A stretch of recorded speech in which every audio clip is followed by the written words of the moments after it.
Bonjour à tous. Nous sommes heureux de vous accueillir pour ce webinaire autour de la déclaration d'accident de travail et des visites médicales afin de vous apporter des solutions pour vous simplifier la vie. Aujourd'hui, nous sommes 3 intervenantes à intervenir sur cette thématique. Je vais laisser chacune d'elles se présenter. Bonjour, Diane Duby, experte en risque professionnel. Bonjour, Sophie Trévet, avocate, cabinet Marvel Avocat. Bonjour, Maria Costanzo, experte en risque professionnel chez EMI.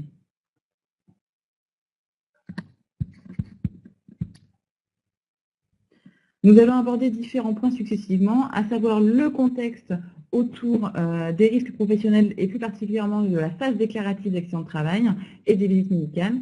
Ensuite, rencontrer les difficultés de gestion, évoquer les difficultés de gestion. Ensuite, les enjeux stratégiques liés au pilotage de la déclaration d'accident de travail et des visites médicales. Et enfin, nous aborderons les solutions que l'on peut vous proposer en termes d'externalisation de ces deux thématiques.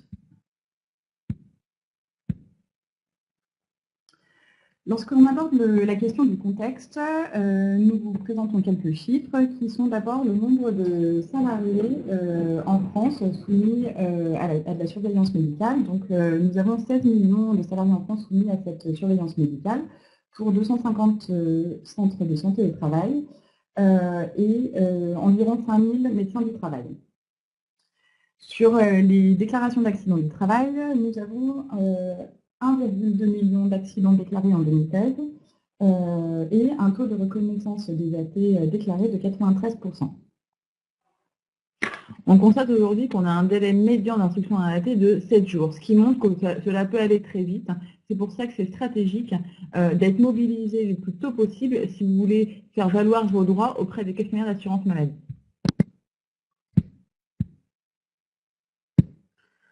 Aujourd'hui, dans le cadre de nos activités respectives, on rencontre de nombreux employeurs. Chacun rencontre des difficultés et notamment la première des difficultés rencontrées, c'est la gestion du temps pour les déclarations d'accident de travail aussi bien que pour les visites médicales, qui est une réelle problématique. Aujourd'hui, notamment dans le cadre de la fonction RH, on constate qu'il y a un recentrage vers le cœur de métier RH et on se rend compte que la gestion des déclarations d'accident de travail ou des visites médicales ne fait pas partie des priorités dans le cadre de l'activité quotidienne. Et donc, respecter notamment le délai de 48 heures ou les échéances en termes de visites médicales reste une réelle difficulté.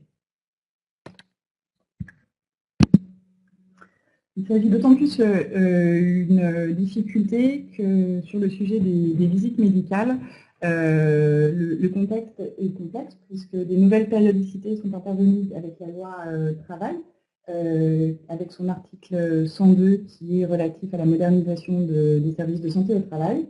Cette loi a revu des périodicités qui peuvent aller jusqu'à 5 ans en fonction de l'état du collaborateur ou en fonction des risques du poste. Associé à cela, on se rend compte également que les pratiques des centres médicaux sont extrêmement différentes en termes d'application de cette loi ou en termes de gestion des déclarations d'effectifs ou appels de cotisation. En synthèse, on se rend compte que c'est un sujet qui est extrêmement complexe et qui peut susciter des interrogations en interne. Dans la vraie vie, on va rencontrer différents cas de figure où on va se demander comment on gère. Dernièrement, on peut voir dans les entreprises beaucoup d'accidents de travail qui sont déclarés par des salariés, par exemple sur je me lève de ma chaise et j'ai une douleur au dos, j'ai une douleur au genou. Dans ces cas-là, on s'interroge vraiment sur la nécessité pour l'employeur, 1, de déclarer l'accident de travail, et 2, la possibilité de formuler des réserves. On se rend compte que tout le monde rencontre les mêmes problématiques et c'est difficile de trouver la réponse appropriée dans ce type de cas. Alors même que quand on s'intéresse de façon plus proche de la jurisprudence, on se rend compte que les juges font évoluer les choses et que notamment sur l'absence de faits accidentels, on a aujourd'hui de très belles décisions qui permettent aux employeurs de faire valoir leurs droits quand ils estiment que le salarié déclare un fait qui n'est pas accidentel. Autre cas que l'on peut rencontrer, ça peut être notamment le cas du malaise. Le malaise reste une vraie problématique de gestion pour les entreprises qui ne savent pas si ce dernier est lié ou pas à l'activité professionnelle du salarié. Et c'est évident qu'un comportement spécifique doit être adopté quand un salarié réalise un malaise sur le lieu de travail. Déjà, d'ores et déjà, le cas de malaise, qui peut être posé la question de savoir si on doit déclarer, eh bien, il ne faut pas se poser la question en cas de malaise autant lieu du travail ou sur le trajet, eh bien, il doit y avoir une déclaration de fait. Et après, c'est une question d'émission de réserve avec des réflexions et une interrogation sur comment transmettre les informations utiles à la caisse primaire d'assurance maladie pour obtenir soit c'est une prise en charge en cas où finalement le malaise est lié au travail, ou soit un refus de prise en charge qui sera là, en l'occurrence, justifié. Donc au final, l'idée c'est vraiment de déclarer tout accident survenu au temps et au lieu du travail. Et l'émission de réserve vous permettra d'apporter des éléments complémentaires à la CEPAM.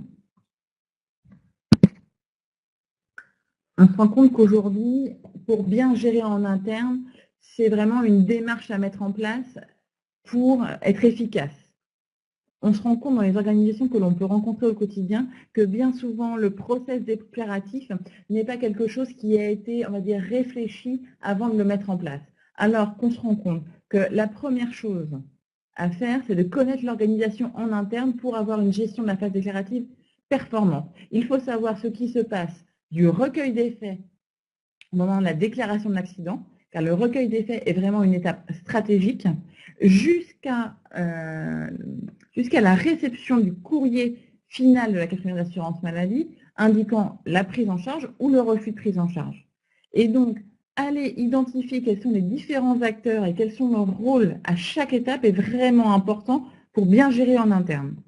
Et dans le cadre de cette analyse, il sera déterminant d'aller identifier les bons profils. On se rend compte qu'aujourd'hui, beaucoup de personnes interviennent dans le schéma déclaratif alors même qu'ils n'ont pas été formés, ou alors que cela peut paraître en opposition avec leur travail quotidien. Par exemple, on rencontre régulièrement des infirmiers qui vont être en charge et du recueil des faits, et de la rédaction d'action de travail, et enfin de la lettre de réserve, alors même que l'infirmier estime ne pas devoir faire de réserve dans la mesure où son rôle va être de soigner les salariés et d'acquérir leur confiance.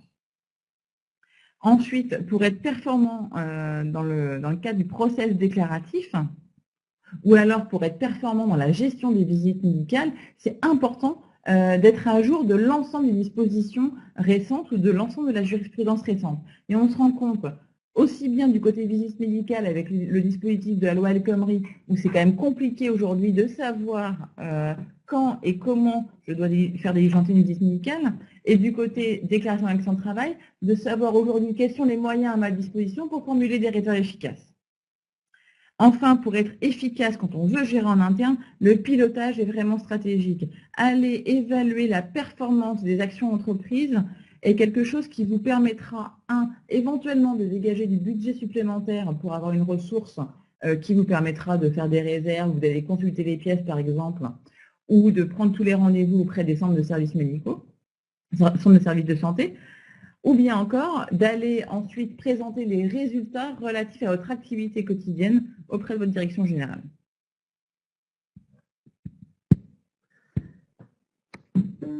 Si nous passons aux enjeux liés à ces problématiques, nous allons pouvoir aborder d'abord la question de l'enjeu financier.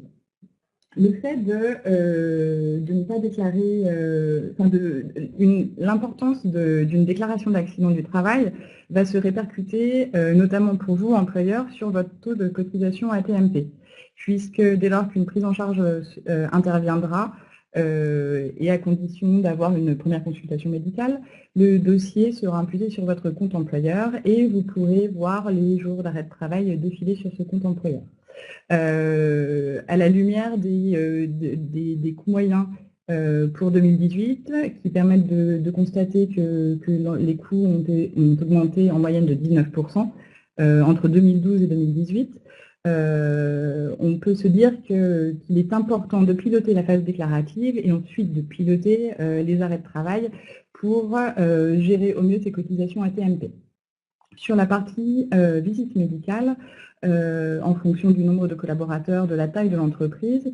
L'enveloppe dédiée au service de santé au travail peut être extrêmement importante, et d'où l'importance de piloter la gestion des visites médicales pour rationaliser l'enveloppe dédiée au service de santé au travail. Par exemple, un service pourrait vous refacturer une visite non honorée par un collaborateur, alors même que vous aviez prévenu dans les délais impartis le centre de services de santé au travail. Autre exemple, en cas d'annulation par l'un de vos collaborateurs, on pourrait facilement trouver un autre collaborateur pour prendre cette place qui est libérée. Tout ça pour vous dire que c'est important de gérer au mieux les phases déclaratives et les phases de visite médicale, justement pour ces aspects financiers. Le dernier aspect financier peut être lié aux sanctions que vous encourez en cas de non-respect des délais qui vous sont impartis, et notamment sur le non-respect du délai de 48 heures pour déclarer un accident de travail. Et ce non-respect aura aussi bien un enjeu financier qu'un enjeu juridique. Et en effet, alors, évidemment, votre enjeu juridique ou la sanction principale, c'est très clairement l'augmentation de votre taux d'accident du travail. Ça, c'est l'élément le plus fort et le plus direct que les employeurs peuvent rencontrer, puisque en fonction du nombre d'accidents du travail qui vont être pris en charge, alors que vous auriez souhaité un refus de prise en charge, c'est la sanction directe et qu'on voit le plus vivement au quotidien au niveau des employeurs. Bien entendu, d'autres sanctions existent. Bon nombre de sanctions qui sont très peu anodines ont été prévues par les différents codes, code de la sécurité sociale, code pénal et code du travail. Et le principal qui est connu, c'est le fait que le manquement du défaut de déclaration d'action du travail ou de déclaration hors des délais de 48 heures, sanction qui est également étendue en cas de non-transmission de la feuille de soins, comme quoi, ou de non-enregistrement au registre des accidents bénins. Vous avez donc initialement une contravention pénale, 4e classe, donc c'est 750 € à chaque manquement qui peut être augmenté en cas de récidive. Cette sanction pénale n'est pas à ce jour très peu appliquée, mais par contre, une autre sanction est appliquée et là est particulièrement désagréable. La caisse primaire a à sa disposition un texte du Code de la sécurité sociale qu'elle ne manque pas d'appliquer, qui est celui de la possibilité de recouvrir auprès de l'employeur, surtout en cas de défaut d'envoi de la déclaration dans les délais de 48 heures, de pouvoir recouvrir l'intégralité des dépenses qu'elle a pu engendrer au titre de l'accident du travail. Et on est centime par centime de tout ce qui a été dépensé, et la prescription est trentenaire. Donc ils ont 30 ans pour juste demander à l'employeur de justifier pourquoi ils ont oublié une journée, qu'il y a eu un manquement d'une journée dans l'envoi de la déclaration qui doit être réalisée dans les 48 heures. Autre sanction sur la non-réalisation des visites médicales. Et on a pu constater que lors de la visite par l'inspection du travail au sein des locaux de l'employeur et le contrôle de la réalisation des visites médicales, eh bien, la sanction pénale, qui est une contravention de 5e classe, peut être appliquée par visite médicale, par manquement. Et dans ces cas-là, ça peut effectivement chiffrer assez vite en cas de simple omission de l'obligation de la réalisation de la visite médicale. Le salarié a aussi des possibilités de faire reconnaître son préjudice en cas de défaut de la visite médicale et aller saisir le Conseil des prud'hommes pour obtenir des dommages et intérêts, d'autant plus après avec la mise en place de la loi travail. Et antérieurement à cette loi travail, la technique était d'obtenir son licenciement sans cause réelle et sérieuse en prenant acte de la rupture de son contrat de travail pour justement l'absence de visite médicale qui était obligatoirement réalisée, même si sur ces cas-là, c'était assez rare. Mais la voie est ouverte. Autre point important, c'est l'obligation de sécurité de résultat. Je pense que c'est quelque chose qui est particulièrement connu. Et sur les manquements, et là, il y a un bon nombre de sanctions prévues. La première cas, c'est la faute inexcusable de l'employeur, qui est largement appliquée par les salariés dans le cadre d'un accident du travail ou d'une maladie professionnelle avec des risques et des enjeux financiers très conséquents. Le cas aussi où le salarié, actuellement, les salariés vont de plus en plus au Conseil de prud'hommes pour pouvoir reconnaître une responsabilité de l'employeur en cas de non-respect de l'obligation de sécurité de résultat. Et la dernière, que la caisse primaire applique de plus en plus, c'est la majoration des taux de cotisation qui est de 25%, puis après augmente, peut aller jusqu'à 200% du taux de cotisation en cas de non-conformité de mise en non-conformité par l'employeur alors qu'il est constaté de non-respect des règles de sécurité au sein de l'entreprise et après mise en demeure dès lors que l'employeur, et jusqu'à ce que l'employeur décide de se mettre en conformité, eh bien, et puis il peut y avoir une majoration de cette taux de cotisation. Et là, c'est particulièrement conséquent en enjeu financier pour l'employeur. Et la dernière et non la moindre, c'est la responsabilité pénale de la personne morale et de la personne physique, notamment en cas d'accident grave ou accident mortel, où là, vous avez effectivement une poursuite pénale alors on est généralement sur du sursis, sur l'emprisonnement, mais avec des risques de condamnation par la suite en cas de récidive et surtout une condamnation financière qui peut être très conséquente dans le cadre d'un procès pénal vis-à-vis de la famille ou ayant droit. On voit qu'on a beaucoup de questions sur le chat. Juste pour vous dire que l'on va dérouler l'ensemble de la présentation et qu'on va prendre un temps à la fin du webinaire pour reprendre quelques-unes de vos questions et y répondre. Et je pense que nous n'aurons pas le temps de répondre à l'intégralité des questions, mais rassurez-vous, nous vous contacterons à la suite du webinaire pour répondre aux questions qui n'auront pas pu être traitées dans le délai imparti.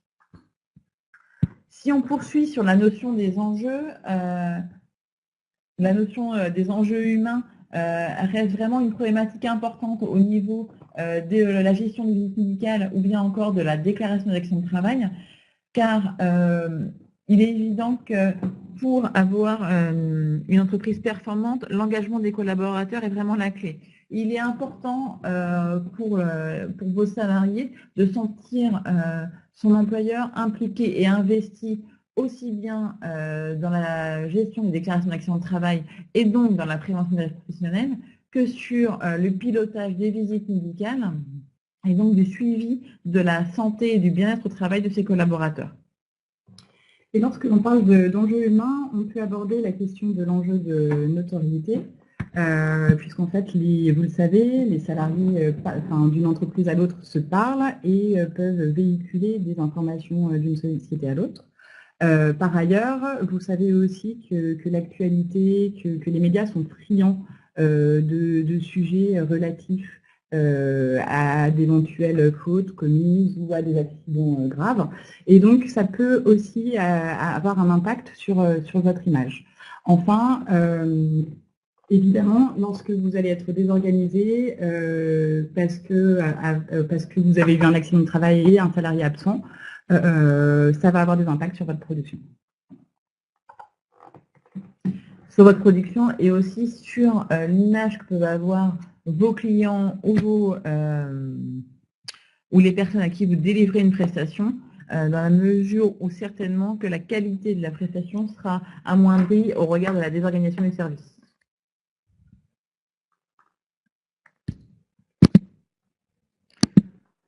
Aujourd'hui, on peut se demander, on a vu tout à l'heure comment on pouvait bien gérer en interne. Aujourd'hui, on se rend compte que toutes les organisations ne sont pas appropriées pour piloter de façon efficace la gestion des visites médicales ou les déclarations d'accident de travail. Donc l'externalisation est aujourd'hui la solution pour de nombreuses entreprises. Et on peut s'interroger sur les bien-fondés de l'externalisation. C'est vrai qu'aujourd'hui, l'externalisation de la paix est quelque chose qui est bien intégré dans toutes les entreprises. Et par contre, aller externaliser ces déclarations d'accident de travail ou ces visites médicales reste quelque chose parfois d'un peu original. Mais pourquoi faire ça? Ça va être déjà la solution pour vous de sécuriser les process. On l'a évoqué tout à l'heure, un mauvais pilotage de ces deux thématiques a de nombreux enjeux et externaliser la prestation vous permet de sécuriser l'ensemble des aspects aussi bien juridiques que financiers. Ensuite, avec l'externalisation, vous avez l'appui au quotidien d'une équipe dont c'est vraiment l'activité principale, donc c'est une équipe expérimentée, et avoir une équipe à votre disposition permet d'assurer une continuité de service que vous pouvez ne pas avoir en interne en cas de vacances ou arrêt impromptu. Et enfin, ça permet à votre entreprise de gagner du temps au quotidien sur la gestion administrative et de vraiment se recentrer sur le cœur de métier de chacun. Sur le volet accident de travail, externaliser sa gestion, ça va avoir différents effets bénéfiques pour vous. Le premier effet, ça va être d'avoir une baisse de votre taux de fréquence. Pourquoi? Quand on pilote bien cet accident de travail, vous allez pouvoir augmenter votre taux de refus de prise en charge. Et de ce fait, votre taux de fréquence va pouvoir baisser et donc vous aurez de meilleurs résultats affichés en la matière. Si votre taux de fréquence baisse, par corrélation, vous allez pouvoir diminuer vos cotisations accident de travail dans la mesure où l'assiette sera plus faible.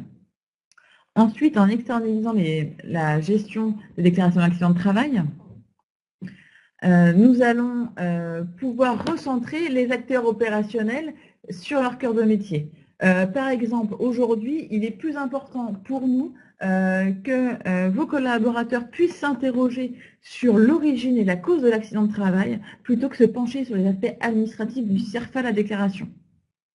Donc, par là même, vous pourrez performer sur les plans de prévention que vous mettrez en place dans votre entreprise. Ensuite, il faut savoir qu'Eming gère aujourd'hui plus de 30 000 déclarations d'accident de travail par an, ce qui nous a permis de développer un benchmark sur les pratiques des caisses primaires d'assurance maladie, car vous avez pu le voir certainement dans votre quotidien, les pratiques sont vraiment différentes suivant les caisses primaires et il est important d'adapter la stratégie de chaque dossier au contexte géographique. Enfin, l'équipe Eming, qui est aujourd'hui composée de près de 30 personnes et qui est basée à Lyon, est accompagnée dans son quotidien par des avocats indépendants et par une équipe de médecins. Et donc, la polyvalence des expertises permet vraiment de mettre toutes les chances de votre côté pour obtenir un refus de prise en charge ou une instruction efficace quand vous avez des doutes sur un accident. Car bien entendu, il n'est en rien question de mettre des réserves à tout va. Il est question de sélectionner les dossiers pour lesquels vous avez de réels doutes sur la survenance de l'accident. Et enfin, l'externalisation permet de bénéficier d'un reporting sur votre sinistralité grâce à l'utilisation d'Axiline Plus. Axiline Plus est la première plateforme en France et la plus importante dans la mesure où c'est le plus gros pourvoyeur de DAT sur notre entreprise. Et donc, grâce à l'utilisation de ce logiciel, nous aurons la possibilité de vous délivrer un reporting à l'échéance souhaitée, reprenant les différents indicateurs en termes de prévention des risques professionnels. Plus concrètement, sur les visites médicales, nous avons vu gérer des visites médicales, c'est chronophage et pourtant pas toujours exhaustif compte tenu de la complexité du sujet, puisque les périodicités sont variables, puisqu'antérieurement à la loi travail, on était sur une périodicité qui était assez stable à 2 ans, sauf cas de surveillance médicale renforcée. Depuis le 1er janvier 2017, on est passé à une périodicité qui peut aller jusqu'à 5 ans et qui va dépendre de l'état du collaborateur et de la perception du médecin du travail ou de l'infirmier qui peut prendre le relais dans les cadres des visites d'information et de prévention. Donc c'est un suivi qui est chronophage et qui n'est pas toujours géré de façon exhaustive parce que les entreprises n'ont pas toujours d'outils pour gérer au mieux ces planifications-là. Par ailleurs, les process ne sont pas forcément sécurisés. On peut se poser la question du qui fait quoi. Et il est important, dans le cadre du sujet des visites médicales, de remettre à plat les process. Et enfin, une gestion plus moderne qui implique de la digitalisation du pilotage par un outil sera intégrée parfois. Le fait d'externaliser cette prestation des visites médicales va vous permettre d'obtenir une consolidation des données et vous permettre de mieux piloter. Mieux piloter et de mieux anticiper les visites de vos collaborateurs, mieux piloter les coûts qui sont dédiés aux visites médicales. Et enfin, nous allons pouvoir travailler et vous apporter du benchmark sur les pratiques des centres médicaux, puisque chaque centre médical a sa pratique en termes de déclaration d'effectifs, en termes d'appel de cotisation. Et nous sommes souvent face à des employeurs démunis, surtout lorsqu'ils ont des salariés éclatés un peu sur toute la France, qui vont du coup être face à un nombre important de centres médicaux. Donc l'idée, ce sera vraiment de consolider les pratiques des centres médicaux et puis plus globalement de vous apporter un benchmark sur les différentes pratiques pour vous permettre de gérer au mieux. Et enfin, évidemment, ces démarches vont avoir vocation à vous permettre de rationaliser les coûts, les dépenses engendrées, d'abord par l'optimisation du process et ensuite par l'optimisation des planifications réalisées.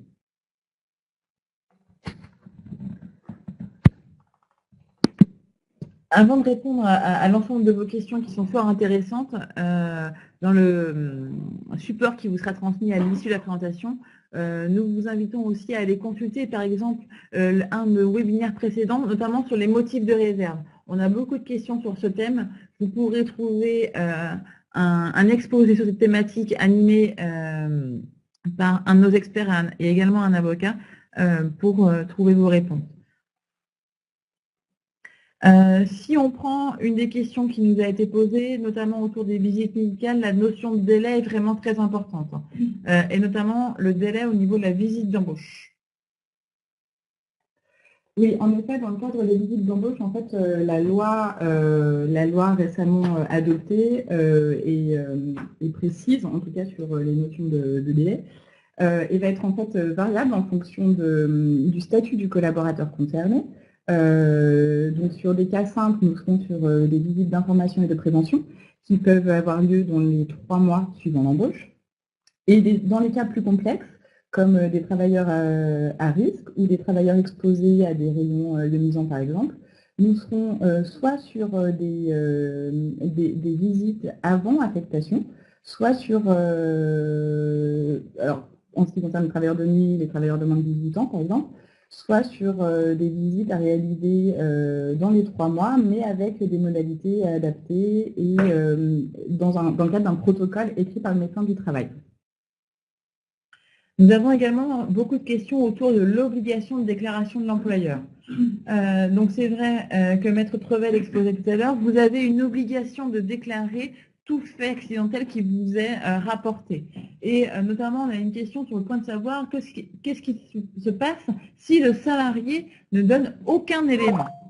En fait, ce qu'on va retenir ici, c'est que si vous avez connaissance d'un fait accidentel, vous allez devoir le déclarer. Et vous indiquerez à ce moment-là, et dans la déclaration d'accident de travail, et bien entendu dans la lettre de réserve qui sera associée à la DAT, que vous n'avez pas d'éléments complémentaires et que bien entendu, vous avez un doute sur la survenance d'un réel accident. Le fait de recevoir aussi le certificat médical initial accident du travail, vous devez aussi considérer qu'il s'agit d'une connaissance d'un accident du travail, qu'il y a lieu de déclarer. Évidemment, si vous n'avez aucune information, la formulation de la déclaration d'accident du travail en mettant en avant le refus de communication d'éléments ou l'absence d'information de fait accidentel sera très importante pour la caisse primaire dans le cadre de l'instruction. Et au contraire, on est sur des cas, là, en l'occurrence, plus favorables pour l'obtention d'un refus de prise en charge, finalement, contrairement à ce qu'on peut le croire. La question de la motivation des réserves revient régulièrement et c'est vrai qu'aujourd'hui, on a plus de levier à notre disposition sur la question de la motivation des réserves. Suite à la réforme de la procédure d'instruction, c'était compliqué de motiver des réserves car les caisses primaires avaient vraiment resserré leur posture par rapport à ce qui était une réserve motivée. Aujourd'hui, on voit que la Cour de cassation est venue vraiment redistribuer les cartes et rouvrir la possibilité pour les employeurs de formuler plus facilement des lettres de réserve. Et c'est vrai qu'on l'évoquait tout à l'heure, l'absence de fait accidentel peut être aujourd'hui un réel motif de réserve. De même qu'on a vu une position évoluer sur la notion d'état antérieur. Mais en fait, ce qu'il faut retenir par rapport à la notion de réserve, c'est que déjà, vous devez conduire une sorte de mini-enquête au moment de la survenance de l'accident pour recueillir les faits les plus pertinents. Par exemple, la semaine dernière, je discutais avec une cliente où on voyait qu'un de ses salariés avait reçu des ardoises sur la tête quand lui-même rangeait des ardoises. Dans la déclaration d'accident de travail, on voyait qu'il n'y avait aucun témoin. Et c'est vrai que moi, à la lecture de la déclaration d'accident de travail, je m'interrogeais sur d'où ont pu tomber les ardoises s'il y avait personne au-dessus de lui et personne pour voir l'accident. Cette réflexion peut paraître un peu étonnante, toutefois, la cliente a souri parce qu'elle se demandait également à ce moment-là comment l'accident avait pu survenir. Et donc, dans ces cas-là, on va être en train de raconter une mini-histoire à la Caisse primaire d'assurance maladie et à romancer un peu l'accident pour lui indiquer sur quel motif vous formulez des réserves et sur quel motif vous avez un réel doute sur l'accident. Vous avez une base jurisprudentielle sur les émissions de réserve, mais il ne faut pas avoir peur du fait qu'il faut uniquement contester le fait accidentel ou la notion de cause étrangère. La réalité des faits et surtout l'enquête avec les éléments de pratiques. Le fait que comment allait la personne à l'arrivée au poste de travail, comment son cadre de travail, les conditions d'information auprès de la première personnalisée. Tous ces éléments-là sont des petites niches, des petits éléments qui permettront d'établir des réserves et de se raccrocher à la jurisprudence. Mais il ne faut pas se focaliser que sur les grandes règles de réserve jurisprudentielles et qui peuvent faire peur. Mais la réalité, quand vous avez un accident, le quotidien après le week-end, du lundi matin, ce n'est nécessairement, la caisse primaire déjà est très attentive aux questions du lundi matin, indéniablement après les week-ends, et il va falloir en fait faire, c'est l'enquête qui va vous permettre auprès des collègues, auprès directement du salarié concerné, et de comprendre ce qui s'est passé, de comprendre aussi qu'est-ce que la lésion, quelle est la problématique médicale dans ce dossier, et là en fait de pouvoir expliciter dans un courrier de réserve et avec l'aide d'experts, de pouvoir rattacher à de la jurisprudence pour expliquer le dossier à la caisse primaire d'assurance maladie. Et c'est cette enquête préalable, les faits d'espèce, qui est primordial et qui permettra de faire des réserves. Donc, pas d'inquiétude sur les le problématique des réserves, qui est beaucoup plus concrète en réalité. Et également, il y avait une question sur le point de départ des 48 heures, c'est important. Pas d'inquiétude, ce n'est pas la date de l'accident qui compte, c'est la date de connaissance. Alors, de prise de connaissance soit du préposé de l'entreprise, soit de l'employeur. Et là, les 48 heures commencent uniquement à ce moment-là. Et c'est vrai qu'aujourd'hui, faire des réserves motivées va avoir un double intérêt. Bien entendu, par rapport à un accident précis, vous allez pouvoir obliger la caisse primaire à instruire votre dossier, mais on se rend compte aussi que quand un employeur est diligent auprès des caisses primaires d'assurance maladie, ce dernier va avoir un meilleur écho et des meilleures relations avec les caisses primaires d'assurance maladie, ce qui va permettre par la suite de pouvoir échanger des informations avec elles et à terme d'avoir une écoute plus attentive et certainement une performance au niveau de l'instruction des réserves de façon plus forte. Alors, nous avons beaucoup de questions relatives aux visites médicales et surtout relatives au fait que l'employeur aura accompli un certain nombre de démarches pour faire en sorte que son collaborateur rencontre l'infirmier ou le médecin du travail dans les délais. Mais malheureusement, souvent, vous êtes confronté justement à la pénurie des médecins du travail et à la surcharge des centres de santé au travail, ce qui induit forcément une convocation qui ne sera pas réalisée, enfin qui ne sera pas adressée dans les délais. Donc dans le délai de 3 mois pour les cas simples suivant l'embauche, ou sur de la visite de reprise, ou sur de la visite périodique. La question qui se pose, c'est est-ce que vous, employeur, allez est-ce que vous pouvez être exposé à des sanctions en raison des difficultés de gestion des centres médicaux? L'objectif, ce sera d'abord, en votre qualité d'employeur, de pouvoir justifier du fait que vous avez accompli toutes les démarches nécessaires à la bonne prise de rendez-vous et au bon contact avec les centres médicaux. Et dès lors que vous pourrez justifier du respect des démarches, on ne saurait vous reprocher un quelconque manquement. Était posée la question de savoir s'il était possible de licencier un salarié dans le cas de refus d'aller à la visite médicale qui a été prise par l'employeur. Eh bien, il semblerait que oui, la jurisprudence le permet. Il reste que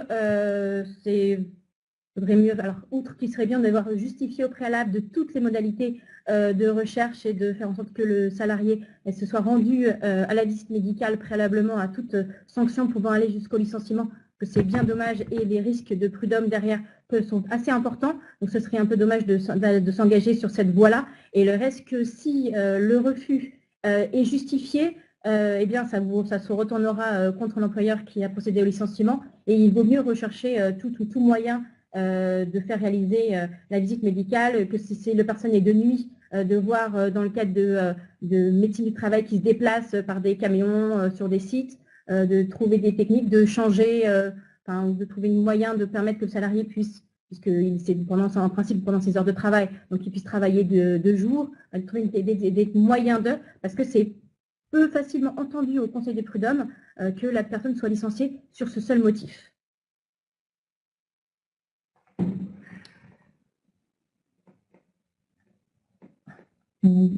prend connaissance des nombreuses questions, espérant pouvoir répondre à toutes, au moins plus pertinentes.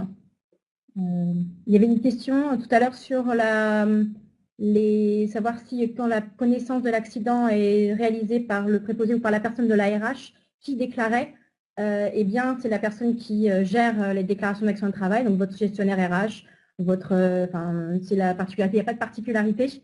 L'idée étant toujours à la base d'avoir bien récupéré l'ensemble des informations, d'avoir analysé, d'avoir prévenu votre préventeur pour faire l'analyse des causes de l'accident et faire en sorte qu'il n'y ait pas, que ça n'arrive plus, et de pouvoir adresser tous les documents dans les délais et attestations de salaire et autres auprès de la caisse. Et ce qu'il ne faut pas oublier aussi par rapport à la personne qui va rédiger la déclaration de temps de travail, c'est que c'est une personne qui va engager la responsabilité de l'entreprise. Donc c'est important aussi de prendre cet élément en considération quand dans votre process, vous allez désigner la personne qui va rédiger la déclaration d'accident de travail. Ensuite, nous avons une question sur le point de savoir s'il est possible de se retourner contre la caisse primaire d'assurance maladie quand cette dernière ne diligente pas d'enquête suite à des réserves. Alors, on n'est pas sur du plan pénal. Hein. Le seul moyen sera effectivement de saisir la commission de recours amiable de la caisse, puis le tribunal des affaires de sécurité sociale, en disant que vu le contexte, vu la déclaration d'accident de travail, vu les faits de l'espèce, la caisse primaire avait l'obligation, c'est une évidence qu'elle devait engager une instruction. La sanction est l'inopposabilité des dépenses imputées sur votre compte employeur, qui est quand même néanmoins une très belle sanction et un bon profit pour l'employeur, puisque c'est le nerf de la guerre, l'enjeu financier. On a des réactions par rapport à l'étape de la consultation des pièces. Alors, je ne vous cache pas que c'est d'une de mes étapes favorites dans le cadre de l'instruction d'un dossier, où effectivement, la caisse primaire a l'obligation de mettre à votre disposition les éléments constitutifs du dossier, et vous retrouvez la liste des éléments dans le Code de la sécurité sociale à l'article R441-13. Et on constate effectivement que l'on va avoir autant de pratiques que de caisse primaire d'assurance maladie. Par exemple, je peux vous dire qu'à Toulouse, c'est arrivé à certains de nos clients à attendre 6 heures dans une petite salle pour avoir accès aux éléments. D'autres caisses primaires vont être plus sympathiques et vous les adressez par mail. En fait, ce qu'il faut retenir, c'est que la caisse est uniquement tenue de vous mettre à la consultation la liste des éléments. Donc, quand vous vous déplacez et quand vous recevez des éléments, ce qui est stratégique, ça va être d'aller acter les pièces que vous avez pu consulter, pour ensuite montrer déjà, éventuellement en cas d'un contentieux, que vous avez été diligent et que vous vous êtes déplacé pour consulter les pièces, ou pour éventuellement acter le manquement de l'une des pièces dans le cadre du dossier. Après, je ne vous cache pas qu'on a espoir que dans les semaines et mois à venir, cette question soit beaucoup plus simple à traiter, dans la mesure où on a vu la Caisse primaire d'assurance maladie a ouvert un site pour la dématérialisation des questionnaires adressés aux employeurs, et il est vraisemblablement possible que l'étape de la consultation se fasse également par cette voie, suivant les caisses primaires d'assurance maladie. Alors, la consultation en tant que telle est très importante, car c'est l'étape qui permettra d'avoir les preuves, l'intégralité du dossier. Que quand vous arrivez à la prise en charge et que vous n'avez que la déclaration, quelques certificats médicaux mais non descriptifs, et votre questionnaire, et qu'il y a une prise en charge, vous êtes bien démunis. Et l'obtention de l'intégralité des pièces de la caisse primaire vous permet déjà de comprendre pourquoi et quelle est la décision qui a été rendue, et d'admettre que la prise en charge est justifiée, ou soit d'avoir les éléments pour pouvoir contester plus tard, ou ultérieurement, par un recours gracieux ou dans les tribunaux. Sans preuve, c'est particulièrement compliqué. Sur la question de savoir si la caisse peut refuser que vous preniez des photos des pièces, oui. Effectivement, c'est un cas que l'on rencontre souvent. Et c'est vrai que la caisse a la seule obligation de mettre à votre disposition. Elle n'est pas obligée de vous donner une copie. Certaines caisses, c'est particulièrement désagréable, soit ne vous permettent que de prendre des notes. Donc il faut faire attention à la personne qui se déplacera, c'est mieux qu'elle ait une petite connaissance du dossier, de savoir qu'est-ce qu'elle doit récupérer comme information, car elle risquera de partir qu'avec des prises de notes et sans photo et sans copie. Malheureusement. C'est vrai qu'aujourd'hui, on a beaucoup parlé d'accident de travail, mais la problématique sur les maladies professionnelles est également présente. Notamment, on sait que pour les employeurs, aller compléter de façon efficace et pertinente un questionnaire de maladie professionnelle est une vraie difficulté. C'est pour ça que chez EMIC, dans le cadre de l'externalisation, on va mettre à la disposition de nos clients l'expertise d'avocats, de médecins, d'ergonomes et de consultants spécialisés en risque professionnel pour réaliser cette étape. Mais c'est sûr qu'en termes de déclaration, dans le cas des maladies professionnelles, la charge revient aux salariés. Et ensuite, l'employeur va avoir un certain nombre de délais à respecter, mais l'initiative de déclaration reste chez le salarié. Sur les maladies professionnelles, c'est particulièrement technique puisque ça fait référence à des conditions qui sont prévues par des tableaux, des conditions d'ordre médical, administratif, particulièrement obscures, hein, et si on se demande si ce n'est pas fait exprès. Et il faut vraiment l'aide d'experts sur ce domaine-là pour remplir le questionnaire dans le but soit de transmettre l'information que vous voulez donner et pas uniquement sur le fait que la personne n'est pas exposée au risque lié à la maladie professionnelle, mais vraiment de tirer toutes les réserves possibles. Et là, c'est particulièrement technique et l'aide extérieure peut être vraiment très utile. Nous terminons donc sur cette dernière réponse. Donc, nous vous confirmons que nous avons reçu énormément de questions sur les sujets de délais de déclaration d'accident de travail, sur des réserves, sur des contrôles, également énormément de questions sur le sujet des visites médicales avec des particularités en fonction des employeurs, des centres médicaux, etc. Nous reviendrons vers vous évidemment pour vous apporter les réponses aux questions posées et surtout nous vous remercions pour votre participation à ce webinaire.